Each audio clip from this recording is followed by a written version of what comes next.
Sword Point leads. Money catches. Senor Toba's off 3 wide again. Romantic Warriors against the inside. McDonald's just pushing him along at the moment. And then came Voyage Bubble and Nimble Nimbus. Leader is Sword Point. Voyage Bubble. Romantic Warrior. He comes through in the centre. It's McDonald and Purton. Romantic Warrior and Voyage Bubble. It's Romantic Warrior. A neck in front. Voyage Bubble sticks to him. Still Romantic Warrior. A neck Voyage Bubble. The champ finds, lifts, wins. Romantic Warrior. Great memories of last year. Romantic Warrior will be in a different country, but Voyage Bubble will be there. Looking forward to a huge show.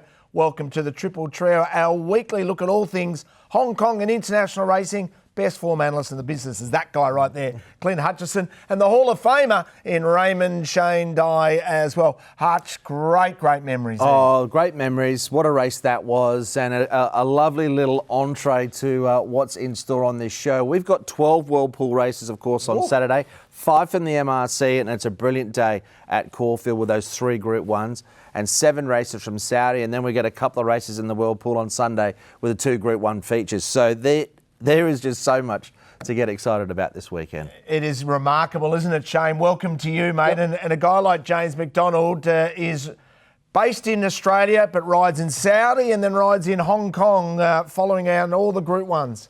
And rides 2 favourites in very, very big races. He's got a great chance in both Saudi and, of course, in Hong Kong on Voyage Bubble. Mate, he deserves it. He's a great jockey. And, of course, jockeys like him and Ryan Moore, they get the pick of the good rides when they come along. They can just travel all around the globe. Well, we've got a lot to celebrate. Let's firstly look back at the week that was last week with these guys, of course. He gets stuck into Magnifique now, Avdulla, and he finds a length, but he gets serious now, Magnifique. Dragon 4 Seas runs on to third, but Magnifique makes it 2 for 2. Plentiful, who's barrelling down the middle. Happy United champion method. Parents love. Plentiful coming 2 to 1. Went straight on by. And Plentiful, easy as you like it.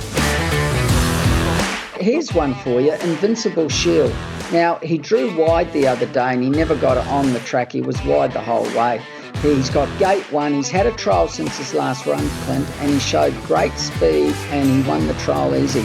I think he can go better. From Invincible Shield and Lifeline Express, it's still Glory Elite. A length over Invincible Shield. Lifeline Express is flying late. Invincible Shield took the lead from Lifeline Express. Either Invincible Shield or Lifeline Express. Oh, great insight as always. Huge show coming up. All the usual features. The road to the Hong Kong Derby, of course. World Pool will cover all the major races, and our very special guest is Brenton Avdulla, who's in really, really good form at the moment. But let's find some winners on Sunday at Sha Tin.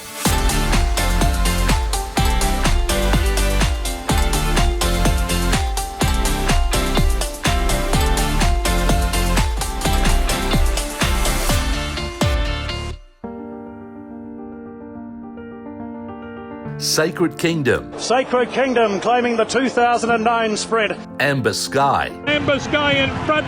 Took one up for Hong Kong. And Voyage Bubble. Voyage Bubble! What a win in the Derby! Ricky Yu's record of buying English sale graduates and training them to win at the highest level in Hong Kong and around the world is simply elite. The English sale, the classic and premier, even the Easter sale, I have some luck before. Sacred Kingdom was a world-class sprinter who turned a $200,000 purchase price into over 9 million Australian dollars in stakes. Sacred Kingdom puts his neck in front. Rocket Man's trying to kick, but Sacred Kingdom wins it for Hong Kong. And now Yu has Voyage Bubble, a horse that topped the English Classic sale in 2020. Very good impression. He was full of energy.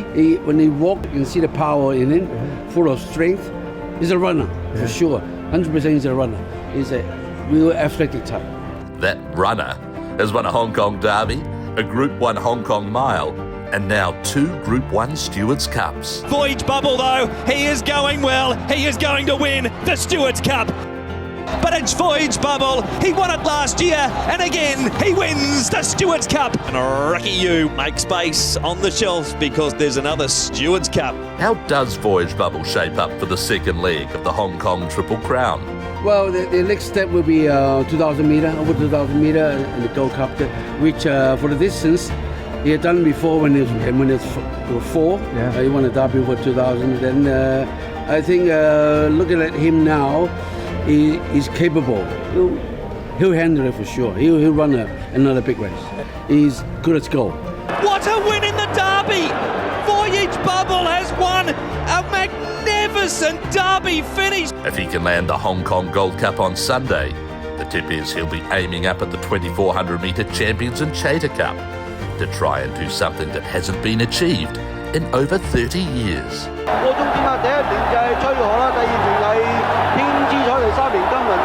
Voyage Bubble's going to see it out, and he's going to be the king of the mile. We're going to give it a crack, the Triple Crown.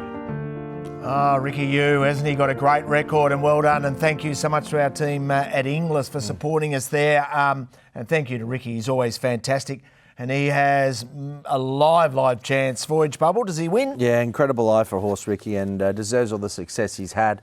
I mean, he's been doing it for a long time. We go back to Sacred Kingdom, but yeah, Voyage Bubble, he's the one to beat again. I've priced him about $1.60. I think that is where he should be, and I think Galaxy Patch around that $6 mark. Ensued's got good course and distance record. Those are my 3 top-rated runners. I'm expecting a match between them two. Voyage Bubble drawing gate 1's a big plus for J-Mac. And of course, we've seen this replay before. I mean, when you go back, Shane, and have a look at Voyage Bubble's form since that derby, it's easy to see why he won the derby with what he's done since, how the form ties in with Romantic Warrior. He was clearly the best horse of his generation. He's proven that. And when you line him up against Romantic Warrior and Golden 60 for that matter, he hasn't been that far off them. So it's his time to shine. Oh, definitely. His 2,000 metre form's outstanding. Originally, I thought he wouldn't run 2,000, but he definitely runs at Clint, as you said.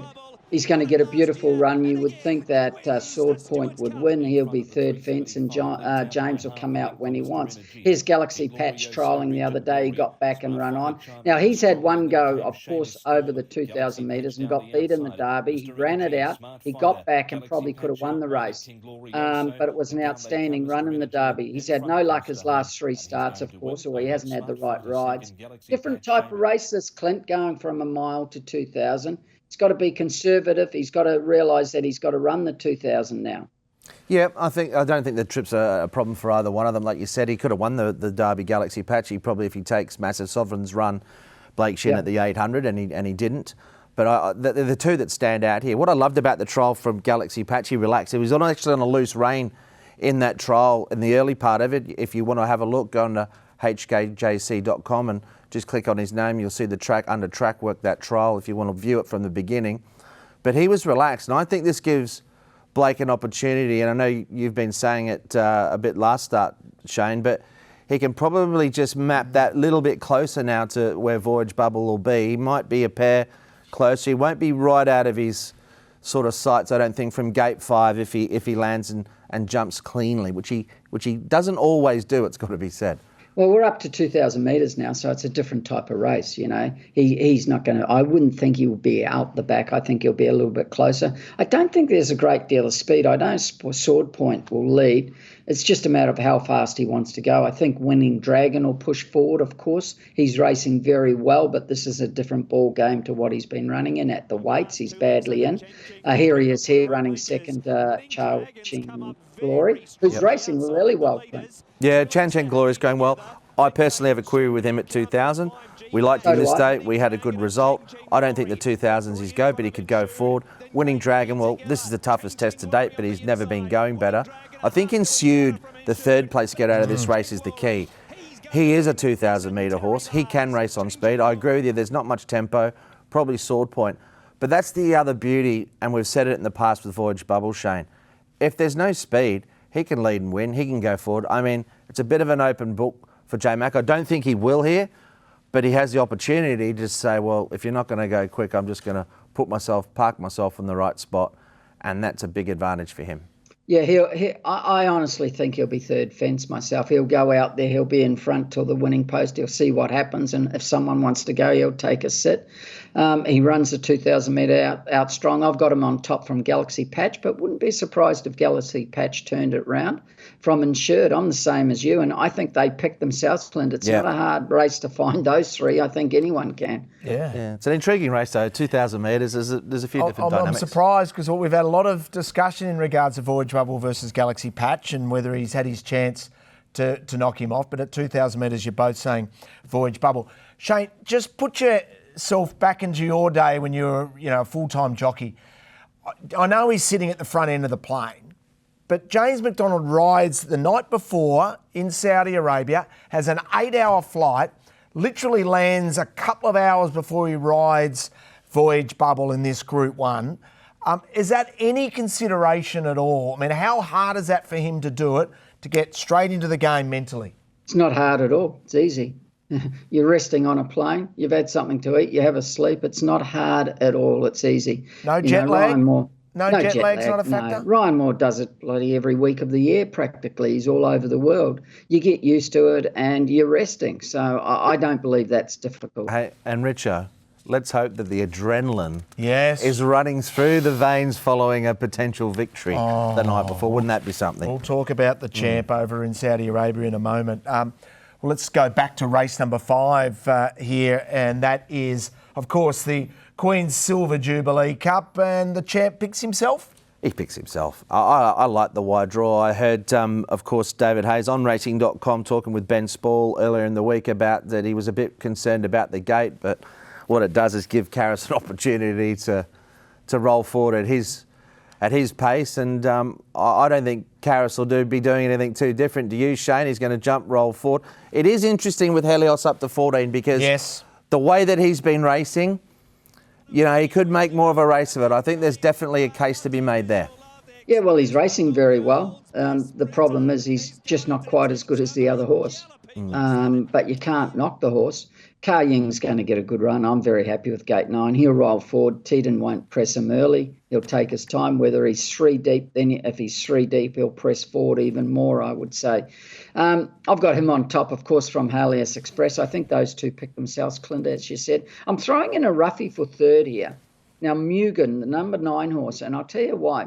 He went to Japan and he didn't go well. He come back and he wasn't right. His trials were bad. He trialled wasn't right, and he ran really poorly.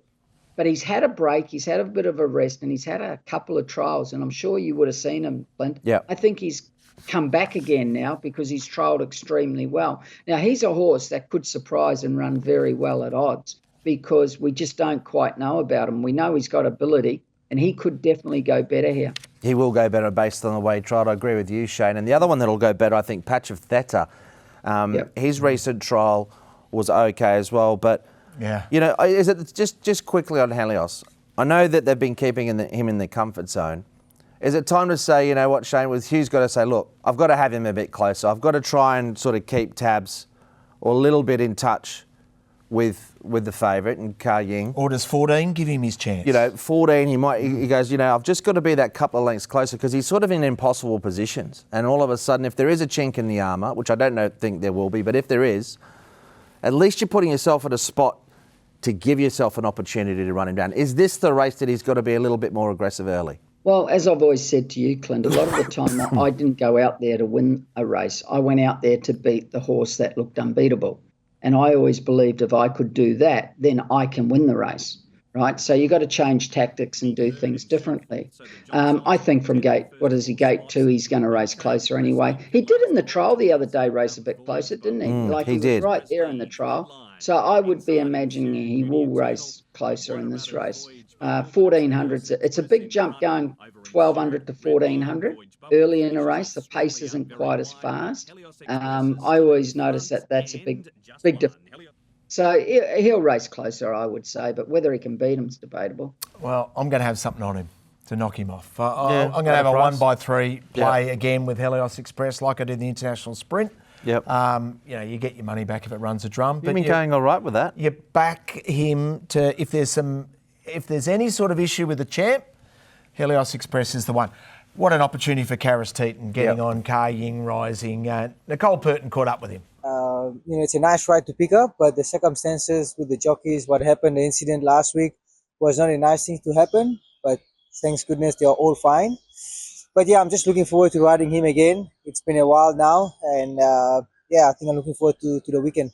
What did you think of his recent trial in Chongfa? I think he trialled good in Chongfa. It was a nice, educated trial for him. We giving him a chance, and then he hit the line really strongly. I think David was very happy. He pulled up really good. I think he's in a really good condition. What will your approach to riding him be? Well, we take every race as normal as we can, but it is a big race, and there's, of course, a lot of preparation going towards it. But I think when the draw come out, it will make things more clear, and then I'll have a sit down with David, discuss about the race. But yeah, take the race as it comes. Like I said, I've ridden him before. I know how good he is. Even so, he's gone and won some major races since I've ride him. But yeah, I'm just gonna ride him like I'm sitting on the best horse in a race. Like I said, I've been blessed already to ride him once, and now to ride him one more time will be pretty amazing. We don't get those feeling every time. I remember trialing him on last week, saying to David, it's very hard to trial a normal horse of the riding kind. So that's what the impression he gives you in the morning. Good luck, Karis. He's one of our favourites, and he's on the champ, which everyone will be cheering for. And good luck to David Hayes as well. So Kaying rising to win from our experts. Let's go back to race number 2.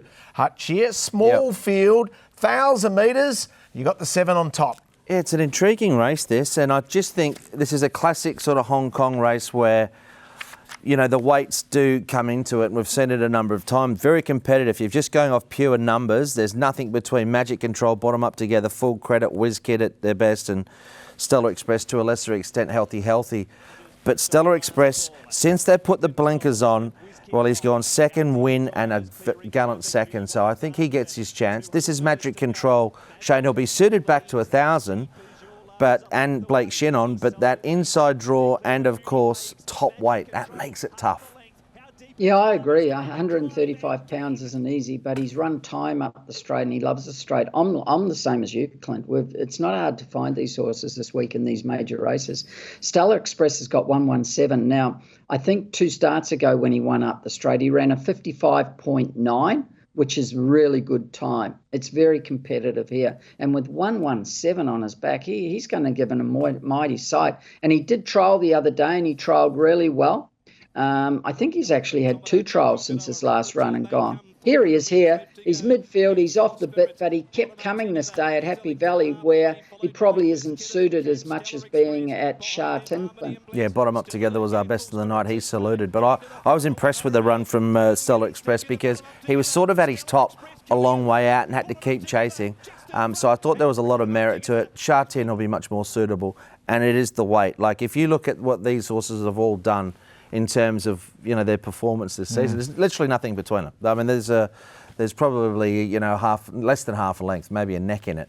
So the fact that he gets so much weight off his rivals is a big advantage, and hopefully finds the right spot.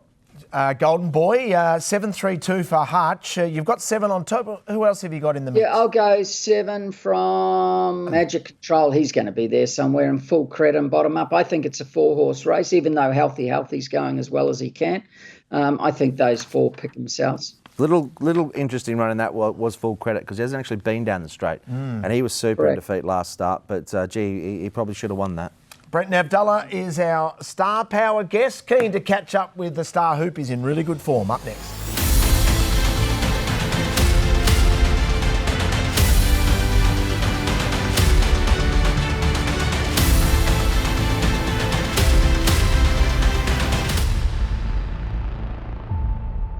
It's Magnificent 9 in front, though. He's a length clear over Forerunner and Beautiful Win. Magnificent 9 is in front, and Avdulla goes bang, bang. It is Magnificent 9. Coming out and after, Same to You, Winning Heart, Hoss, Fairy Horse from the back, Same to You, hanging tough here. Tell It Supremo's runs come to an end, and Same to You is going to lead all of the way. Our Star Power guest is in outstanding form. Avdulla goes bang, bang, says the commentator. Brenton joins us now, mate. Congratulations, 4 wins in 2 meetings. Things are going well. Yeah, hi boys. Things are going well, so yeah, happy with the way the season's ticking along now. The cat's away, the mice will play. Is that how we look at it, mate, as much as we love Zach? Oh, it does make it easy when you pick up a couple of the faster ones, to be honest. Those two winners on Sunday were obviously Magnifique and Magnificent 9. They were both Zach, so it's easy to point and shoot a couple of those. But no, look, obviously everyone out of the fall got out of it pretty well, I feel. Obviously Vincent's probably the one who's probably got the worst of it, so hopefully everyone recovers well and they're back at the races soon. But it has given some of us some opportunities, and it's nice to make the most of a couple of them there for the last week. Hey, plenty of tried on Magnificent Night, so you managed to get another win out of him, and Zach had been on him a couple of times amongst other riders. I know he was down in grade, but so kudos to you for getting the job done with him. But a more exciting prospect, probably that one there, Magnifique. What sort of feel did he give you? Yeah, I think he's above average for sure. So he's definitely not class 4. So I was positive with him. He galloped strongly on pace, and even when he hit the front, he sort of had to look around. So I think it's definitely not the last time you'll see him in the winner's circle. And Gustosimo on Wednesday. Yeah. Gustissimo. Yeah, you're Italian. You're usually pretty good with your Italian. Mate, I thought I was going to make it a little bit of, Dutch and Belgium. I was going to blend them all in. You found this. All I know is that it won well. You found the spot here, Brenton. Yeah, he won well. I think he's been busting to sort of probably just have the right setup. I think he's a horse who, when he's locked away, he doesn't really dash. So from that draw, I was able to sort of put him one out, one back and roll when I wanted to roll on him. And he sustained his gallop. He had the jumper plastic bag there at the 150, but he did a good job. Yeah, no doubt. Just looking at your season as well before we touch on some other key points in looking forward, but you've picked up, you're going well. I mean, are you happy where you stand? You're sort of one win behind Caris Teton, who's on 25. Andre's also on 25, and the batch of you three with Luke on 27. It looks like you'll all be vying for potentially that third position on the table. So you're happy with how you're tracking this season? Yeah. Look, if you asked me probably 6 weeks ago, I was a bit frustrated. I had probably a few too many seconds, and the barrier. To be honest, the barriers have cost me probably a few winners for the last sort of 6 weeks too.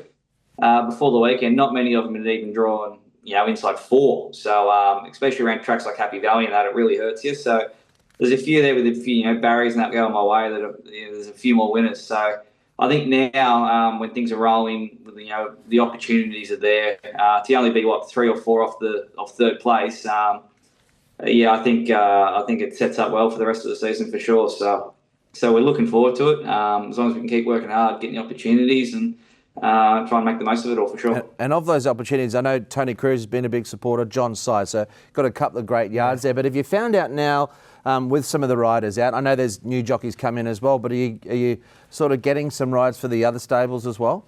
Look, it's sort of just a little bit there. I'm just trying to break into a few more stables. I've had a couple of sort of rides for Frankie, a couple of opportunities for Pierre. So, hopefully hit the back of the net for a couple of the new ones there, and it might just open up something else and we'll be away because I want to be riding for everyone here, and that's the main thing. Everyone can get a good horse. Everyone trains winners, so that's the main thing. Well, here are your rides for the weekend. So nice spread of stables that you ride for here. Obviously, predominantly Tony Cruz there with a couple of nice chances. California Spangle. Now, he had a recent trial.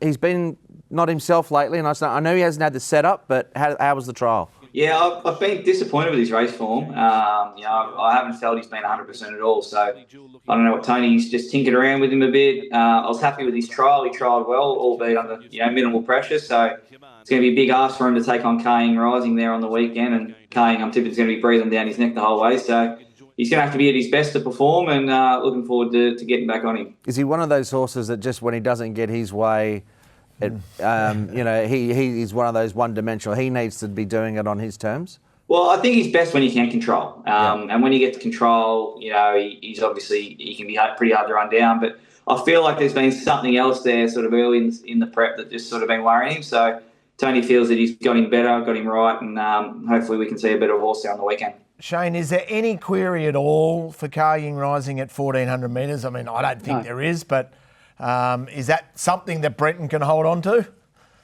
No, No. I don't think there's anything, simply. I think he's too good. I think he'll run 1,400. There's nothing to say that he won't run 1,400. He's going to get a good run outside of California Spangle, you would think. But, California Spangle can pop up when you least expect it. He's done it before. And if he gets his own way in front and rolls at the right time, he has surprised. You have a Group 1 rider, of course, as well with 5G Patch. What do you make of his chances? He's a consistent horse. He to perform at his best, he probably needs 1.5 miles. But he's never far away from these sorts of horses, and on his right day, he won't be far away. So he's a consistent horse. He always runs well. The barrier obviously forces him to go back, but he's a consistent horse who, he deserves his chance in the race for sure. What's your take on the race? Do you think Voyage Bubble, Galaxy Patch, they stand out and similar result and prospect, or how do you see it playing out? Yeah, look, they're obviously, it's hard to go against those two. They're obviously the ones that probably two better credentialed horses, but look, they might have eyes for each other, and you never know. Something else could sort of blast them out of the pack. Can I drag you back to race number 4 and a debutant called Bulb General? Tell us about Bulb General. Nice enough horse. He trialled okay the other day. He's obviously got a higher draw there on the weekend, so with tipping, we're probably going to have to ride him quiet. But I think he's got ability. If he drew an alley, he'd probably posse up somewhere just behind the pace and go close. But I just think from where he's drawn, he's going to have to go back, and if he hit the line, whether they go fast enough, we'll find out. Yeah, and Jamie Richards is having a good little run of late, isn't he? His stables just seem to pick up a bit of momentum. Yeah, Jamie's horses are starting to hit a bit of form, so he's had a few winners, a few new horses too, so it's good for him, and hopefully he can bounce off it. And Gino Pride, of course, Beauty Crescent, each of that pair that actually sort of competed recently. Gino Pride, he's a horse that's been in very good form as well. He's never far away, is he? He's pretty consistent. He's had the one win. He ran well again the other day behind a good horse. So drawn okay. He ran well. Beauty Crescent's always consistent without winning. He's hard to win on. I think if I win on him soon, it'll be probably on the Magnificent 9 banner. So he's got ability. You've just got to sort of get it right on the day. Mate, what about this jockeys room? Suddenly all this Aussie flavour coming in. I mean, you've had Ben Thompson for a little while now. James Orman jumps in. Blake Shin jumps on the plane and arrives in to sit alongside you and Huey. Of course, J-Mac arrives later on in the day to ride in the Group 1. It is a constantly changing jockey room.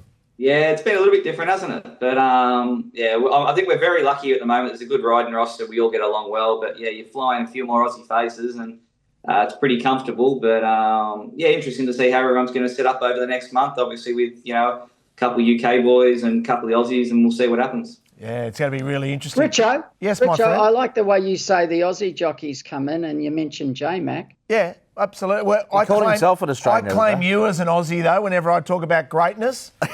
Good comeback. Hey, Brenton, stay with us, mate, because we want to get onto the road to the Hong Kong Derby, because Hutchie's assessment of the Hong Kong Derby is really, really important.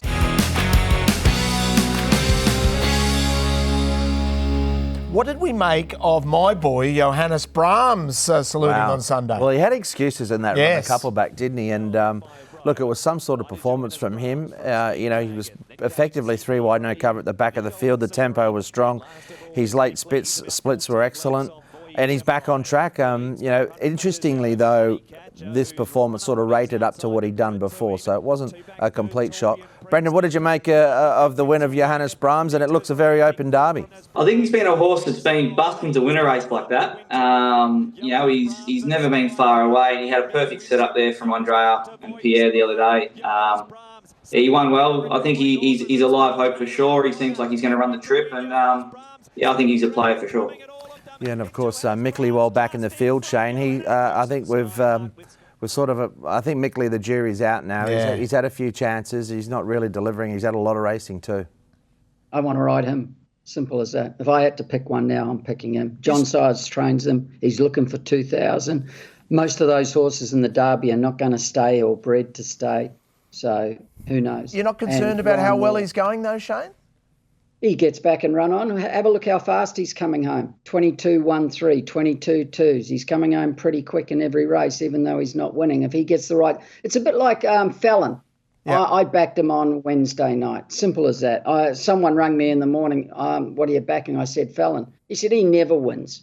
I said, you give him the right circumstance, he'll be winning for sure, that horse. He's had no luck every race. Every race has gone against him. He got the right circumstance. Mickley has not had the right circumstance yet in a race. Well, Sky Hart had the right circumstance, and it's a replay well worth looking at. Look, this horse is into contention now. The numbers weren't too bad out of this race, and he manages to go forward. He's a horse with some tactical speed. Bit of a bumping match. Brenton got in back in the field with Bundle of Waters. Hasn't got a lot to make up in another world. This looks, to my eye, overall, though, to be that sort of second tier. Do you think that's a fair call? Yeah, I think the winner's got upside. All he could do was win, and he won. My bloke Bundle of Water, I like him as a horse. I actually wasn't trying to come out like that on the corner. He just sort of took an awkward step and just shifted away. But it probably took a bit of his finish out. But yeah, I think those ones have probably got to improve a fraction. Yeah, I mean, it's an interesting setup. These are my Derby rankings, of course. I have adjusted that race with Mickley and Cap Ferrat, where I had them sort of, a little bit clear of the rest. So Mickley's gone. The bottom line is, of the top 16, and there's a lot of them that are equal here, there's actually 19 in total, there's basically 3 lengths between the whole field. Yeah. On their peak performance. So it's a lot of them won't stay, some of them will. Barriers are going to be important. Brenton, just quickly on the Classic Cup, what are you riding? And then is that likely that whatever you ride in the Classic Cup, you'll follow through? So I'm booked for Ruby Lot at the moment. I didn't see there was any reason to hop off him. I thought if he drew low the other day, he would have gone close. So I'll ride him in the Classic Cup. And I haven't done anything for the Derby yet. I think there's going to be a bit of a changing of the guard in a way, maybe come after the 1800. A few will put their hand up and a few probably won't. So we'll try and reassess the situation after the Classic Cup. So these are some of the jockeys permission granted to arrive to ride in the Classic Cup. Tom Marquand, James McDonald amongst those, Joe Moreira, Blake Shin, Craig Williams all come in. Craig Williams jumping on Cap Ferrat, which is interesting, but you're locked in with Ruby Lot. And do you agree with Hutch about this year's Derby? A couple of lengths across the whole field? Yeah, I think it's quite even. I don't think there's anything there exactly that you say win the Derby. So I think it's quite open. I think the 1800 will probably give us a really good lead. Obviously, Shane likes Mickley. I did see he's been racing well, and I think he did have a little bleed or something the other day. I read in the Stewards report, so that might be something to sort of take into consideration too. But I'm sure the master there, John Size, will have him spot on for D-Day. Hey, Brenton, as always, mate, great to catch up, mate. Love to the family, and keep up this little hot run you've got at the moment. Thanks, boys. Thanks for having me. Awesome to have Brenton Avdulla with his insights as well. Form Files next.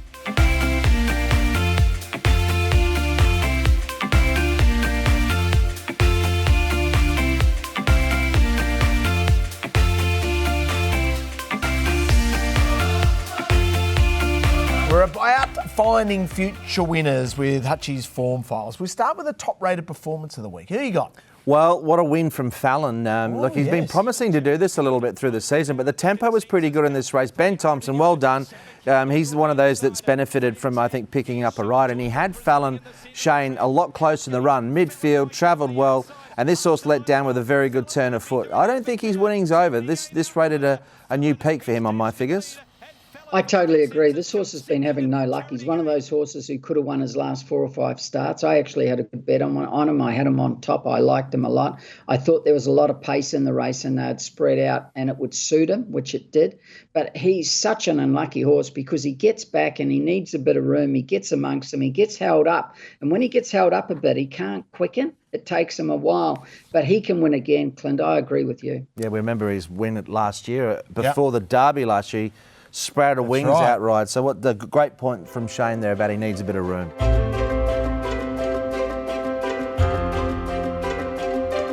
Sweet in defeat. Who jumps in the black book? Yeah, not a lot. We got 3 in total. I thought there was Family Jewel and a slowly run race was enormous. He's another potential Derby contender, but the issue for him is his rating. I don't know if he's probably going to run out of time to try and get himself in there. Lifeline Express, I thought his sectionals were outstanding in that race, and he's on the backup this week, so he's one that you can follow. Now here's a look at Fortune Whiskey. At this point you can see him in those yellow colours.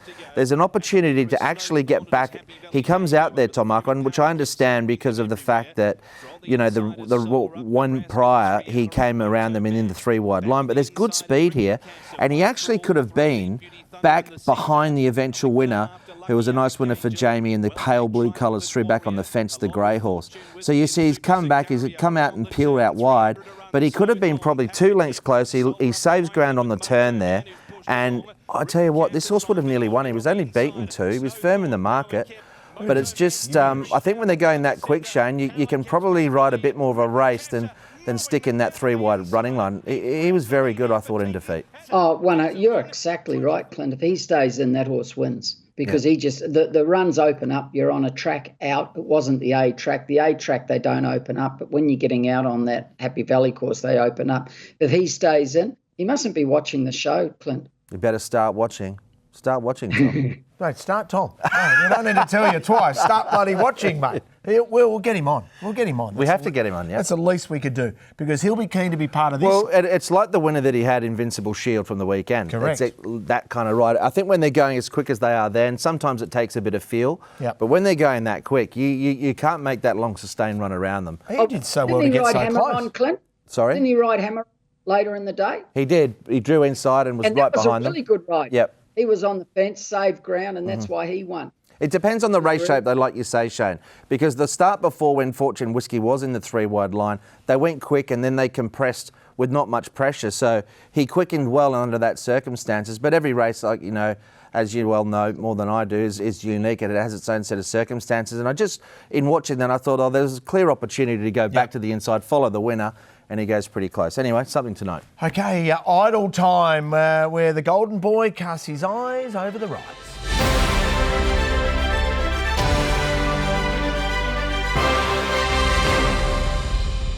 Golden boy, your time to shine here, mate. Who caught your eye during the week? I want to show a little bit different, something a bit different, and Clint can actually talk about it too. This is Horsepower. This is a good ride. Now, I don't think a lot of people realise you've got to get to the outside as much as they do.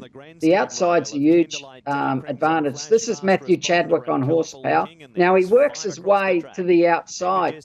And I'll tell you, the best jockey to get to the outside is probably Zach. Zach does it all the time. It's just a huge advantage if you do. But Matthew's back, but he stays, and they open up, don't they, Clint? And he gets a lovely run through. This was a very good ride.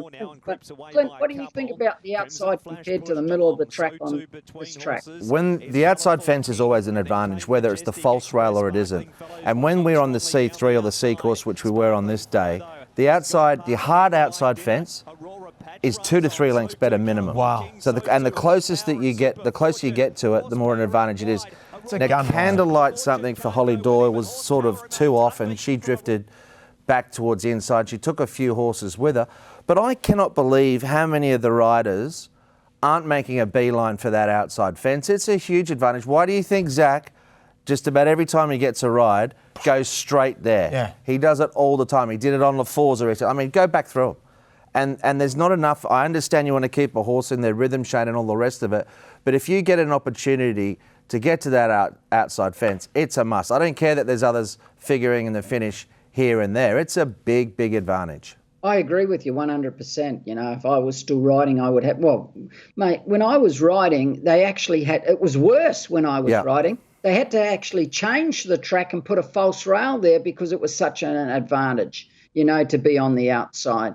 So it's got to be in their mind that the outside is dominant and it's an advantage. And Zach knows that, and he rides that 1,000 better than anyone. It's a hard race to watch for us. I think they know it to an extent, but maybe they don't think it's as advantageous as it really is. And the fact of that, the way that race unfolded was very strange because a lot of the horses were sort of interfered with and all the rest of it. Well done to Matt Chadwick. It was a great ride and very upsetting from my point of view because we didn't make him a play and we really should have on the day. But that was Horsepower, and he's an exciting prospect now, 2 from 2 in Hong Kong. Shane, your votes. Andrea Etzeni. He had a really good meeting on the Sunday meeting. He rode a couple of winners, and he rode this Beauty Destiny's flying, Clint, isn't he? He rides them so well. He does. So he gets Brendan gets 2. He rode 4 winners, rode well. Matthew Horsepower's 2, and Tom, he rode those 2 horses very, very well, even though he probably should have rode another winner. Matthew just keeps putting the horses, most of his rides, in the right position. He's ridden well all season, and Fallon and all of them.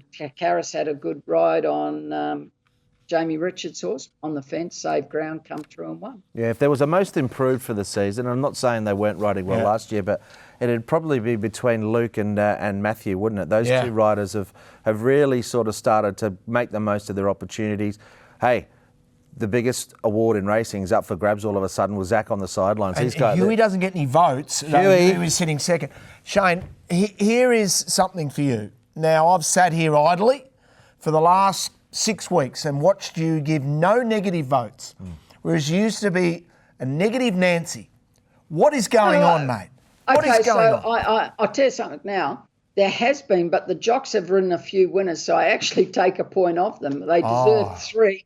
But they stuffed up in that race, so they can't get 3. They might only get 2. No, I like it. Well, can you articulate that, please? Because people are messaging me saying that you're soft all of a sudden. No, he's not soft. Well, nothing's actually been a slaughter. I understand what Clint was saying about Tom, and I actually agree with Clint. But it actually wasn't a slaughter because, and he's an overseas jockey coming in, which makes it harder for him. You know. I was just sort of, and I wasn't saying that Fortune Whiskey was a slaughter. I was just saying that he can do that as he learns. But on a more important note, you two are on notice as well. I've had to give you an extra week of study for the Who Am I? So we're not having that segment this week because you guys have been so bad that it's bordering on being embarrassing. Well, we take on the 360-degree feedback.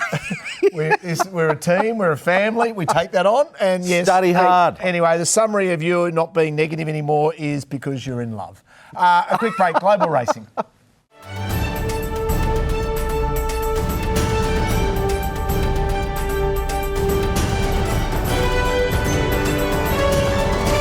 Global racing and the World Pool is alive and well this weekend. This is going to be extraordinary betting all around the globe into great racing action. The last 5 races at Caulfield for Futurity Stakes, Blue Diamond, Oakley Plate Day, if you don't mind.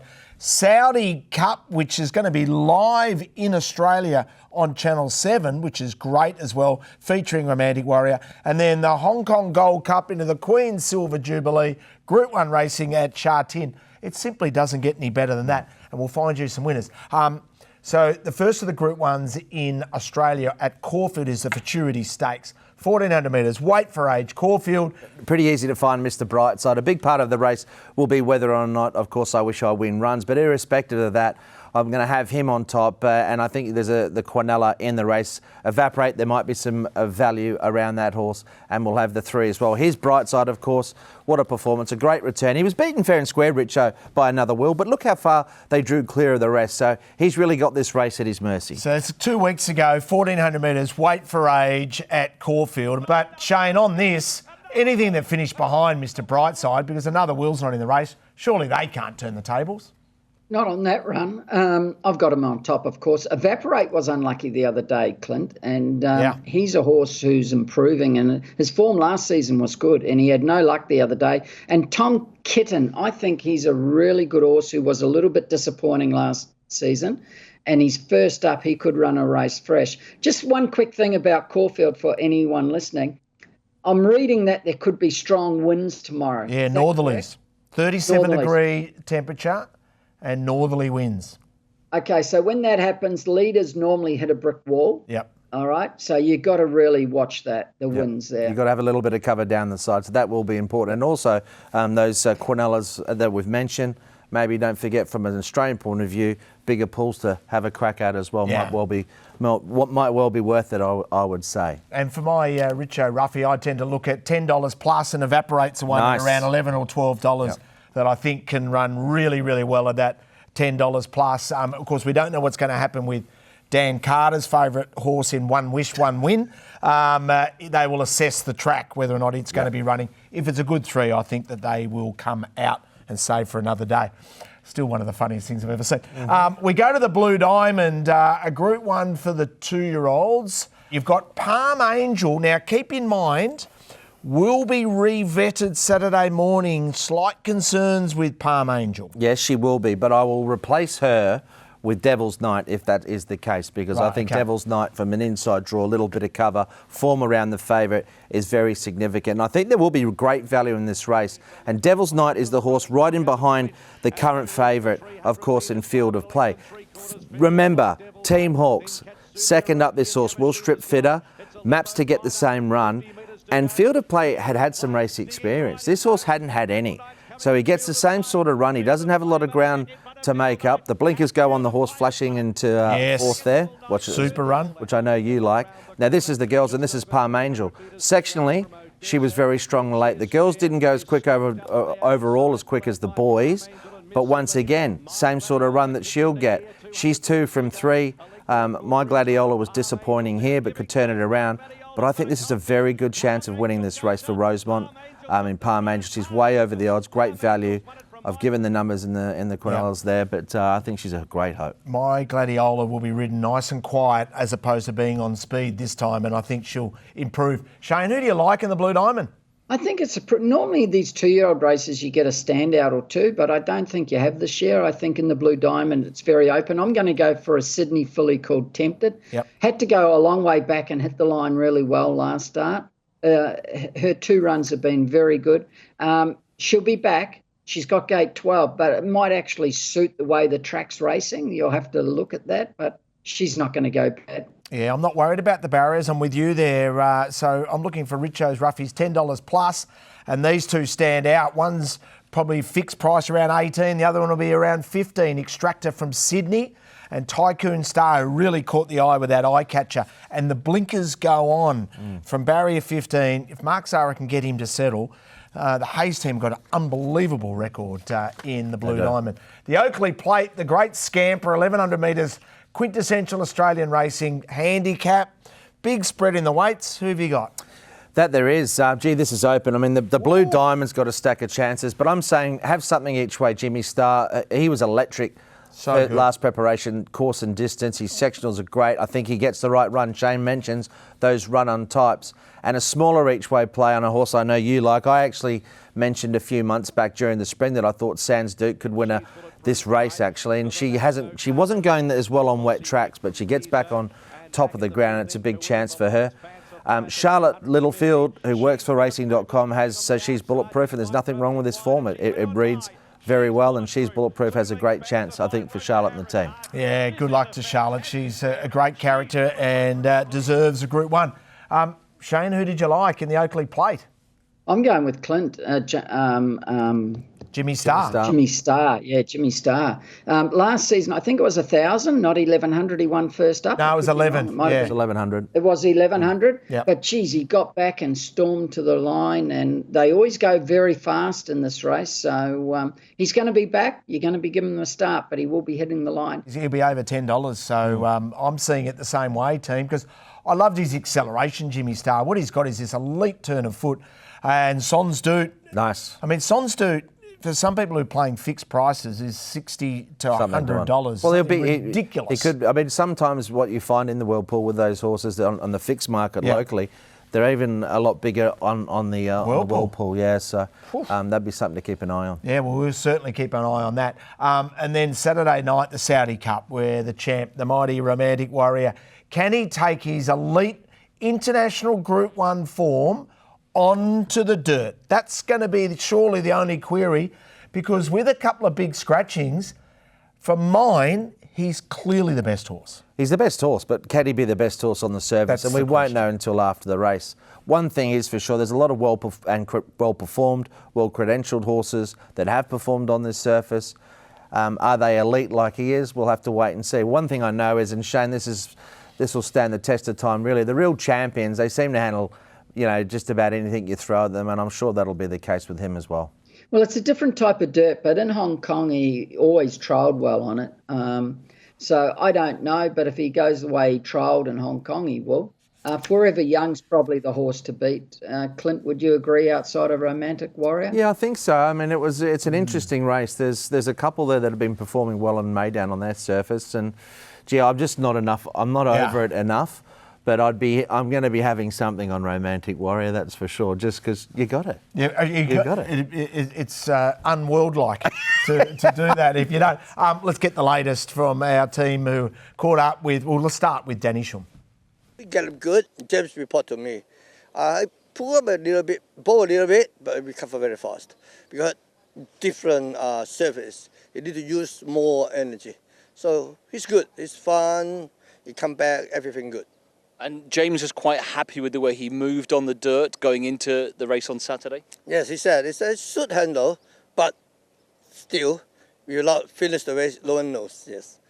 And the horse himself, when he first came onto the track this morning, he seemed full of life and very, very enthusiastic. Yeah, a team do a lot of work for him, brushing, change the toe cap shoes, walking a lot, make him get used to. He's well relaxed, and he's a talented horse. Of course, James McDonald's great. The task of riding Romantic Warrior.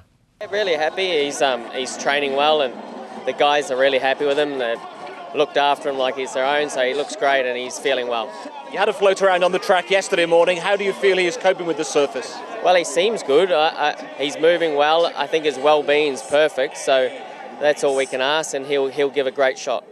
And as a horse has come to mean an awful lot to you and to Hong Kong, to be here representing them must be quite a moment for you. Yeah, for sure. And he's got a great following, even in Australia as well. So it's a real special part to be here representing Hong Kong with the first runner from Hong Kong to be here in Saudi. So I'm sure he'll give his best, which he always does, and he'll perform really well. No doubting that, and he's too smart. And so is Peter Lau on the team. They send Caitlin to do the barrier draw. She plucks barrier number 3. Absolutely perfect, Shane. The lucky charm comes through again. It's always a woman. Full stop. Social Stable, best bets next.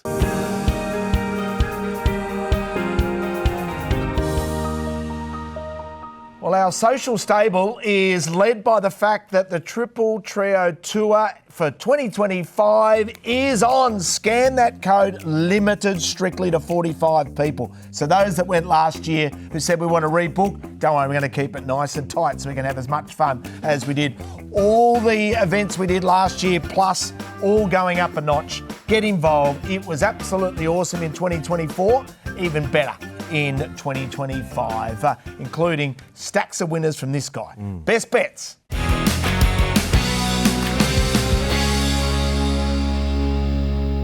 And then best bets, we start with you, Hutch. Who do you like? Yeah, really good card overall. I mean, we've got 2 Group 1 races, but the support card is excellent. Sky Jury, I think, has got a great chance, and in the third event, I think we can take a single Quinella in that race as well with South Star, who looks a great chance. And outside of that, I thought Lifeline Express on the backup. I love the fact that he's on the backup.